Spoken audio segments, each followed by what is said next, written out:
Hello, my name is Regina Akers, and I recently translated the Tao Te Ching from ancient Chinese to modern English. And so what I'm going to do in this series of videos over the next couple of years is go through that translation of the Tao Te Ching with you. There's a few things I'd like to look at as we go through the Tao together.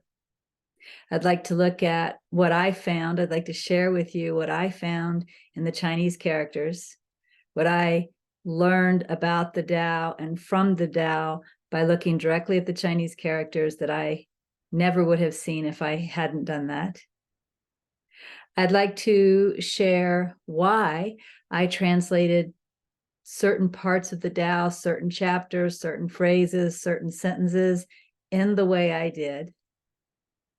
And then I'd also look at the meaning, the deep, profound meaning of the Tao Te Ching that has left that book around in history, making marks on people for centuries and thousands of years. Just a little bit of introduction to me first. This is the translation of the Tao that I did. If you go to Amazon.com and just search for Tao Te Ching and then search for Regina Akers, Tao Te Ching, Regina Akers on one line, this will come up. Notice my name is not on the cover, but Amazon will list that it was the Tao Te Ching translated by Regina Akers, so you'll know you have the right one. And of course, inside it says translated by Regina Akers.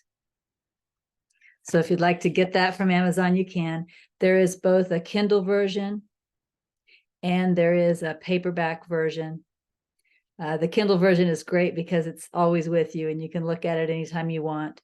But my favorite is the paperback version because the paperback version, when you open it up, it has the simple word-for-word translation on one side and then the New English or the modern English translation on the other side. And you can look back and forth easily. In the Kindle version, it has the word for word underneath the modern English. So if you want to look, you have to keep scrolling back and forth. So I find the paperback version is my favorite. If you don't know Regina Akers and you would like to know Regina Akers, you can find out more about who I am by going to the Awakening Together website, awakening-together.org. And you'll see where it says Regina's audios on the menu bar. And if you click there, who is Regina? And you'll find my biography, my books, and my Buddha at the gas pump interview there. As well as you'll find lots of free audios to some of my teachings. And if you want to donate to Awakening Together, you'll also have an opportunity to donate there. And I appreciate that. I don't work for Awakening Together. I once did. I'm now retired. I did, however, I was the founder of Awakening Together, and I still support them with my heart and with my money. So if you feel to donate, please do. With that said, I think what I would like to do is just start by sharing a little bit about how I translated the Tao Te Ching. I don't know Chinese. I studied it a little bit several years ago. My daughter is Chinese, and I went to Chinese school with her when she was in preschool and elementary school. But I don't know Chinese at all. I can't claim that at all. So what I did was I used online dictionaries to look up the characters. Let me show you what those online dictionaries were. I actually used 3 online dictionaries. This is the first one, known as Written Chinese. It allows me to put a character in or a series of characters, search, and get a result if there is one. I also used this Chinese dictionary, which allows me to do the same thing, put in a character search and find out what it means. And sometimes these two dictionaries didn't agree. So when they didn't, I went to a third dictionary, that I don't have pulled up right now. I went to a third dictionary as sort of a tiebreaker. But in the end, when the dictionaries didn't agree, I had to really look at the context of everything that was being written at that time and determine which English word I thought was best. So there was some discernment that went into translating this. I did have a Chinese manuscript that I worked from. Those are also available online. This one is on Wikibooks. You can see there's traditional Chinese, simplified Chinese. This isn't the one I used, but it is available. And you can find the Chinese characters in other places online if you search for them. I just want to tell you right up front that there are really kind of, well, maybe 3 types of Tao Te Chings out there when you're reading in English. One is translations, where people looked at the Chinese characters and translated them into English. And not all translations agree. And as we go through this, you'll find out why. You'll find out that many Chinese characters have more than one meaning. And what the translator has to do is discern which meaning to use. And we didn't all make the same choices. So even when we were translating, even Chinese translators translating into English don't have the same word for word. So there's lots of discernment, maybe even interpretation that goes into translating the Tao. So one type of Tao Te Ching out there in English are translations. There's also something called renditions. Renditions are versions of the Tao Te Ching in English where the person who wrote it, that person might be called a translator, but the person who wrote it didn't actually look at the Chinese characters. What these people did is maybe read several English versions, contemplate them, and then put it in their own words, write a rendition. And so there are several renditions out there. And then I know of at least one version of the Tao Te Ching that is channeled. The person feels they were in touch with Lao Tzu, and they feel that Lao Tzu was telling them what the Chinese words mean, what they were meant to mean in English, and that is written down. So not all versions of the Tao Te Ching are translations. And even when they are, they're not translated the same way. So this is why there are so many different versions, so many different words in the same chapters in different books in the Tao Te Ching, which can be very confusing. That's one of the things probably that made me want to translate the Tao Te Ching. I kind of wanted to see it for myself, experience it for myself. When I translated the Tao Te Ching, I had a couple of goals. One of those goals was integrity. I wanted to look at the Chinese characters, and I wanted to do the best, most pure translation that I could. I wanted to be as close to what it looks like Lao Tzu meant as possible. I didn't want to write my own ideas upon it. I didn't want to change it to say what I wanted it to say. I wanted to find out what it said. So that was one of my goals, integrity. Another goal was communication. You know, lots of English-speaking people read the Tao and they simply don't understand it. And what good is a book if you can't understand it? You know, there's very deep meaning that's found in the Tao Te Ching when you contemplate it. But before you can contemplate it, to some degree, you have to understand it. So another one of my goals was to write it in an understandable way. And sometimes in order to do that, I needed to change it a little because it was written for a different culture at a different time. And a lot of those symbols wouldn't mean anything to a modern English person. For example, in China, there's something called filial piety, which is your loyalty to the family. And we don't really have that same idea in Western society. So to write that idea into the Tao wouldn't mean a lot to a lot of Americans. And so I changed that. But whenever I changed something, I made it clear in the footnotes that I changed it, and I still have the actual word for word translation there so you can look and see what was written. I also, and this is probably a part of the integrity goal, it's probably not a different goal, but I also didn't want to write anything that I couldn't verify was true. So I was looking within myself all of the time for validation at an intuitive level that what I was writing was true. Other than that, as I mentioned, I used the dictionaries.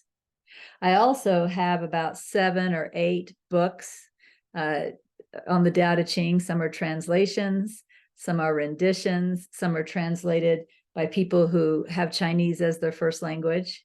And then I have dozens more that were in PDF form on my computer.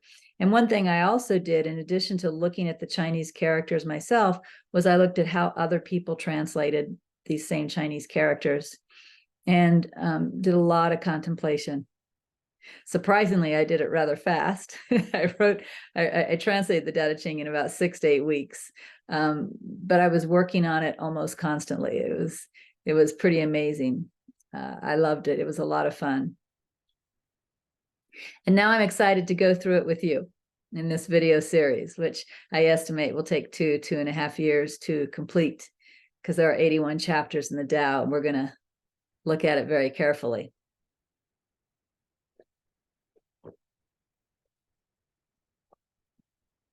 We're going to start today with chapter 1. Although I don't anticipate finishing chapter 1 today, just the first couple of lines. And one of the things I've done to help us look at it is create a document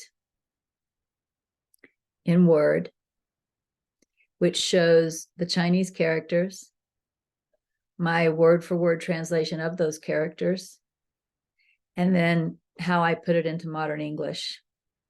So first, I'm just going to go through and read how I put it into modern English. So we're just going to be focusing on these blue lines, and then we'll come back to the beginning and look at the first part of chapter 1 in more detail.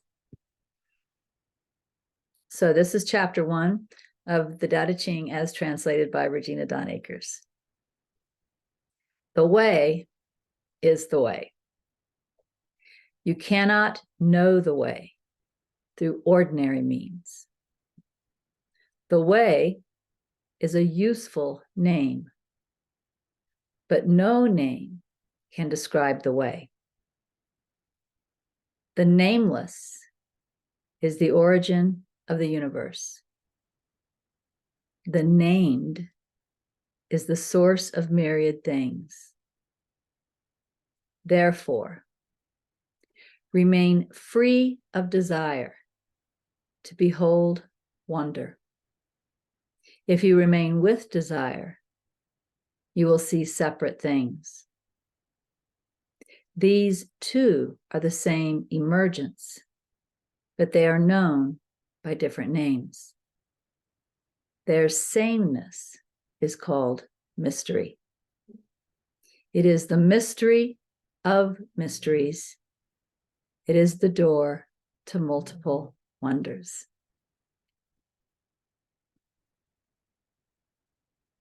What I want to do today is look at these first 2 lines. The way is the way. You cannot know the way through ordinary means.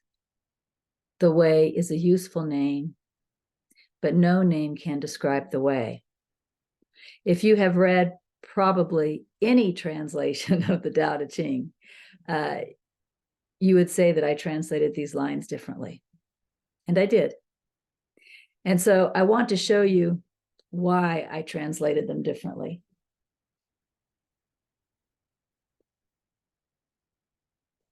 A lot of why I translated them differently especially the first line, has to do with this one character right here.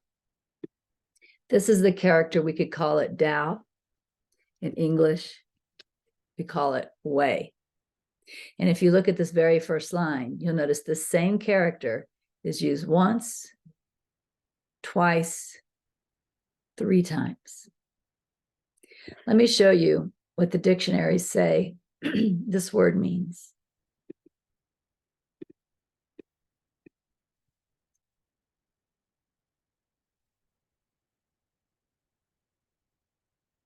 This character, excuse me, has a lot of meanings. Direction, way, road, path, principle, truth, morality, reason, skill, method, Tao of Taoism, to say, to speak, to talk, a classifier for long, thin things like rivers and cracks, etc., etc. I won't finish reading the rest of that, but you can tell it has multiple meanings. And again, it shows up 3 times. So Tao is definitely the Chinese word that is used here. But I needed to pick an English word. And again, I wanted to have integrity on the English word that I picked to represent that character. And the word I picked is way. You'll notice way, way, way. That's the word that I picked. So we could say that the Tao in English is called the way. The second character also had more than one meaning. If I select that character, copy it, and put it into the dictionary,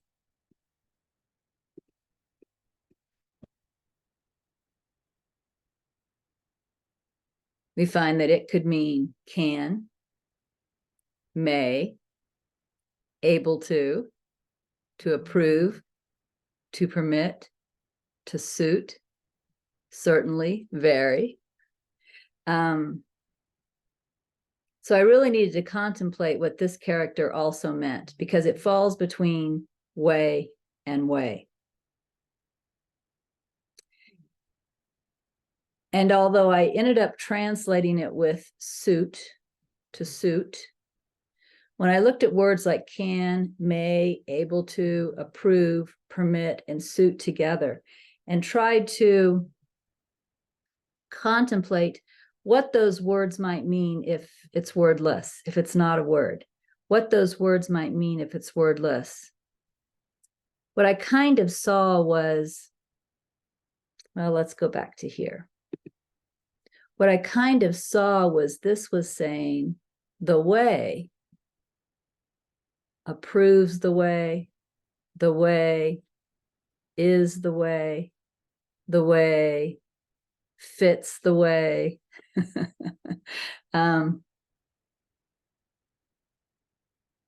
How do I say this? Because what I came to was a wordless.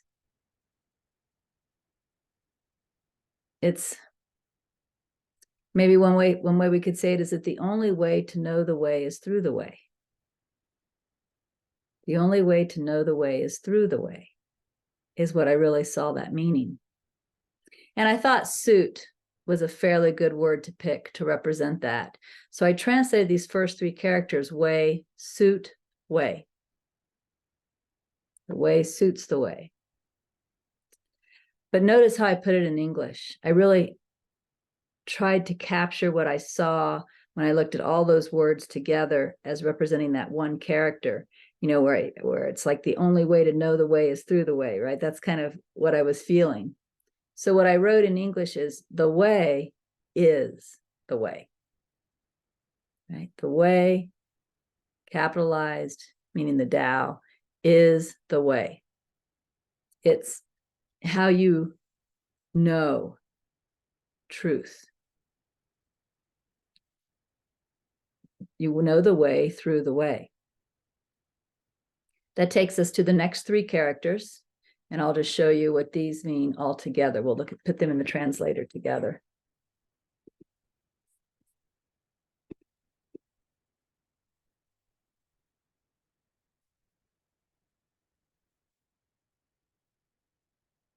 So the first character, it could be to not be, not, wrong, incorrect. I went with, I believe, not. We'll go back and look. The next character could mean always, ever, often. It could also mean common, general, constant. And then, of course, the last character, we're back to the way. So the way I translated this was not, and then I chose common, and then, of course, way. If we go back and look at the dictionary, not, and then here I had choices of always, ever, often, frequently, common, general, constant. But when I'm talking about what the way is not, it didn't feel right to say not always. It didn't feel right to say not ever or any of these other things, but not common felt right. Not common, way. Could also, I think I translated it finally as not ordinary, way. In other words, the way is the way, but it's not the common way. We could say it's not the way of the world. It's not the way most people live. It's not the way most people understand the universe or think of the universe, or it's not the way most people see themselves. So the way suits the way, but it's not the way of the world. This is why I translated it, the way is the way. However, you cannot know the way through ordinary means. You're going to need to step away from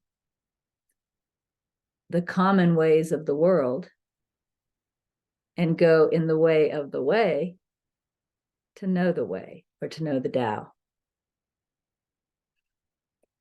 Let's look at how some other people translated this. The most common translation that you'll see in most translations of the book is represented. I'm using this book right here, which this book is very good because it has a lot of Chinese in it. Whoever translated this knew Chinese well, so I really appreciate this translation. I'm looking, it's called The Wisdom of Lao Tzu. The copyright is in 1948 by Lin Yutang, and I don't know that my Chinese pronunciation is correct, but right there you can see. So I really value this particular translation. And the way this was translated, chapter 1, the opening, is very, very common. It says, the Tao that can be told of is not the absolute Tao. The names that can be given are not the absolute names. So if we go back to our dictionary and we look at way, we will notice, again, it has many, many, many definitions, including to say, to speak, and to talk. So these are some of the English definitions or translations that are selected for this character, and that was done by this translator. So the Tao that can be told, in other words, the Tao can told, right? Tao can told, and then not. And then this was translated as absolute, which could be like always, which was one of the meanings. Tao. Tao can, told, not the always or the constant or the absolute, Tao. And you can see that that is a possible, and in fact, as I mentioned, it's a common translation of this first part. The Tao that can be told of is not the absolute Tao. Or the way that would be understood is anything that I, Lao Tzu, am about to tell you in this book is not the truth of the Tao. It points to the Tao, but it's not the truth of the Tao. I do not disagree with this translation. I agree 100% with that. However, before I go into why I did it differently, let me share another possible translation. In fact, let's just look at the translation that's at Wikibooks. Notice Wikibooks said, the Tao that can be trodden is not the enduring and unchanging Tao. If we go back and we look at the possible meanings of Tao, notice direction, way, road, path. This is where that idea trodden, you could say the way that you can go is not the eternal way, or the way that you could walk is not the eternal way. And in fact, there's a translation by, I don't know, Ursula K. Le Guin. Some of you all may know her, I do not. Hers says, the way you can go isn't the real way. The name you can say isn't the real name. So although the most common way to translate this very first line is to say the Tao that can be told is not the eternal Tao, we also see some people translating it the way you can walk, or the way you can trod, the way you can go is not the eternal way, right? And then I also found that occasionally, and the center Tao is one example, occasionally people translate that a little different. Notice they said, the way possible to think runs counter to the constant way. The name possible to express runs counter to the constant name. So they translated way to include think as one of the possible definitions. And they thought that Lao Tzu was saying, if you can think about it, that's not it. And I don't disagree with that either. If you can say it, that's not it. If you can think it, that's not it.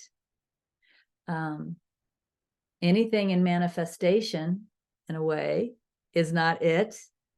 It's beyond all of these common ways, beyond all of these normal ways, which really goes back to the translation I selected, which is kind of inclusive of talking, inclusive of thinking, inclusive of whatever path one may take.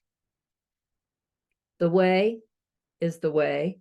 You cannot know the way through ordinary means, right? You need to abandon all of the ways that you've learned before, all of the ways that you've followed before, all of the ways that you've understood before, in order to intuit the Tao, or intuit the way, in order to know what this book is talking about. However, that's not the only reason I translated it that way. So if we go back to my translation,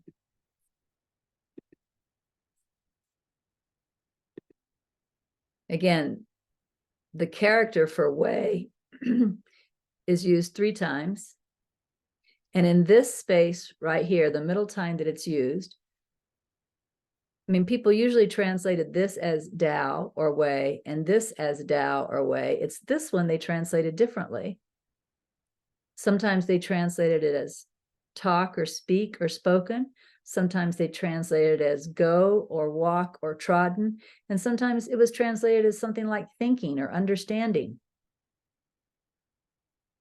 Well, part of me wondered, why wasn't it translated as way again? Why would you translate it differently one time? But also I looked at the most common translation of this, which is told, the Tao that can be told, right? And I noticed that never again in the Tao Te Ching did Lao Tzu use this particular character to refer to speak, say, or told. In fact, throughout the rest of the Tao Te Ching, these characters were used for speak, say, or told. Two different characters used in different situations, but never again was way used. And so that made me wonder, did Lao Tzu really intend this to mean say, speak, or told?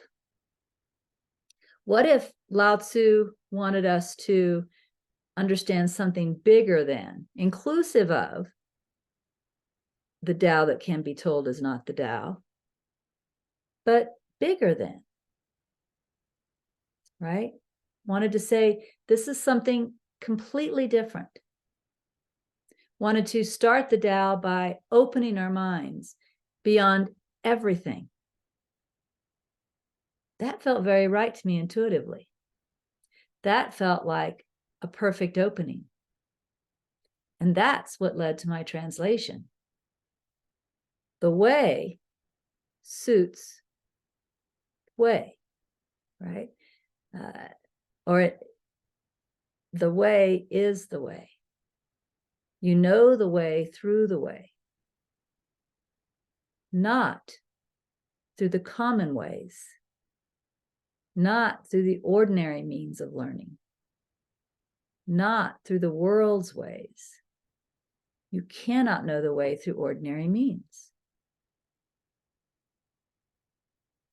That translation, although it's different than the others, felt like integrity to me. It felt true to me. And it also, when I put it in English the way I did, it felt like that something that people could maybe understand as the very first line of the Tao. The way is the way, but you cannot know the way through ordinary means. As you prepare to read this book, you're going to have to open up in ways you've never opened up before. You're going to have to listen, feel, as if listen and feel are one word. Listen, feel in ways you've never listened or felt before. You're going to need to receive insight rather than thinking about and figuring out. And you're definitely going to have to look beyond the words, even though every word is carefully chosen. You're going to have to look at those words and then beyond them. Because there's nothing here that can be directly told. The way is the way. You cannot know the way through ordinary means. And then the next line.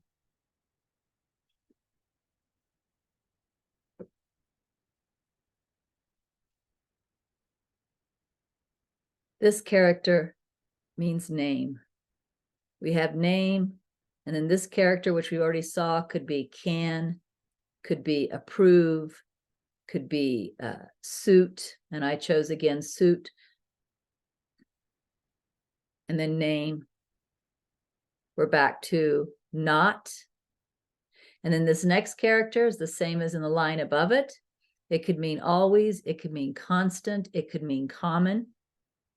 In this case, I chose to translate it as always. And then we have name again. So name shows up 3 times in the second line. I translated as name, suit, name, not. Now this could have said common name, but what felt more right this time was to translate this character this time as always, not always name, which really means, in my heart, remember, we're going beyond the words. If we just look at the words, we're never going to be able to get there. So we're looking at the words, and then we're going beyond the words. If I look at what this particular character means, and we can come back to the dictionary and look at that particular character again. It's this one right here. Always, ever, often, frequently, common, general, constant. If I try to put those all together in one picture, which really Chinese characters are pictures, what does all this say to me? Always, ever, often, frequently, common, general, constant. And of course, not before it. What this to me says is, it is not its name. What I'm referring to as the way is not its name. And the name does not describe it. The name can never describe it. It doesn't matter if I call it the Tao. It doesn't matter if I call it the way. It doesn't matter if I call it God. It doesn't matter if I call it Elohim, Jehovah, Allah. It doesn't matter what I call it. The name is not it, and the name can never describe it. So in order to talk in words, we have to use a word. And the word that we are using in Chinese is Tao. The word that I am using in English is way. But don't get confused by thinking that the word is it, because it isn't. And that's how I translated it when I understood it that way. Name, suit name, but not, it can't be, you can't say that it is its name. You can't say that it always has that form, it always has that taste. Oh, it's not what it's commonly referred to. The way is a useful name, it suits it, but no name can describe the way. You see, I kind of went beyond the character into the feeling of what the character meant to me. Let's look at how some other people translated this. Let's start with this book, which I showed you before. He says, the Tao that can be told of is not the absolute Tao. The names that can be given are not absolute names. If we look at, let's look at this one. This is a translation of the Tao Te Ching by Derek Lin, right there, Derek Lin. The Tao that can be spoken is not the eternal Tao. The name that can be named is not the eternal name. Not always, right? Not the eternal name. Let's see what the translation on Wikibooks says.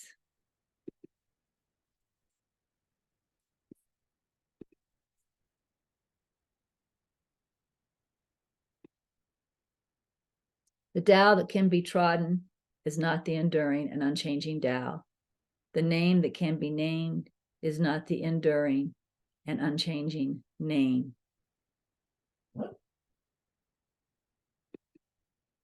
The center Tao, the way possible to think runs counter to the constant way. The name possible to express runs counter to the constant name. And I could pick up other translations and you'll see that they don't all match. It's just the way it is with the Tao.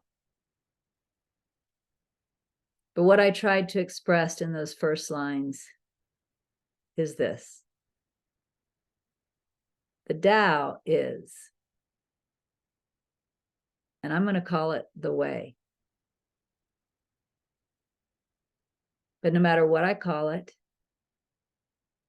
no matter how I talk about it, that's not it.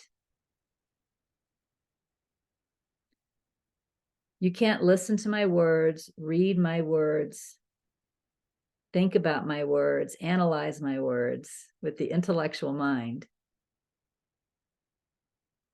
and intuit the Tao.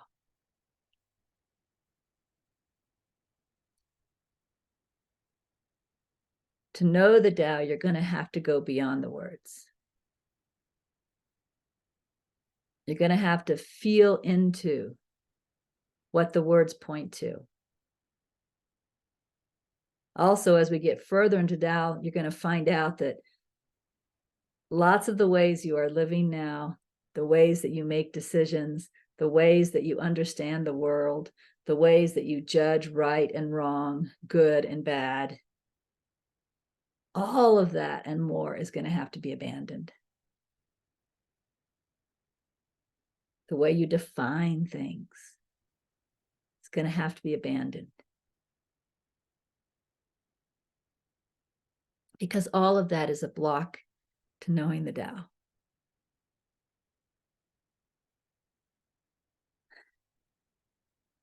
Therefore, the way is the way. You cannot know the way through ordinary means. The way is a useful name, but no name can describe the way. So that's my opening to chapter 1. We'll look at the rest of chapter 1 in my next video. I hope you'll stay with me as we go through the Tao a little at a time, because it really is a magnificent book. It's been around for, I think, about 2,500 years based on what I've read. I don't know if anybody knows for sure. But every book that ancient has something timeless to say. And I assure you that's true of the Tao Te Ching.